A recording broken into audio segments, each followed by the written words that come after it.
Diba? Matipid yan si Muning. Instead na maitapon ko. Dahil dyan ko nilagay yung kanin na binili ko. Para sa dogs.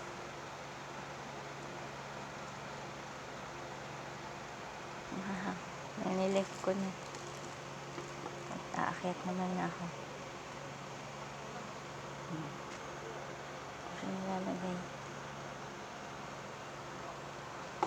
Meron yan bowl dito sa loob ng bahay.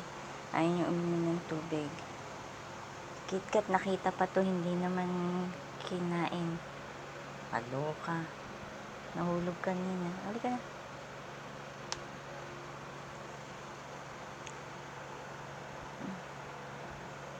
Normal na yan. Oh, uwi na ha.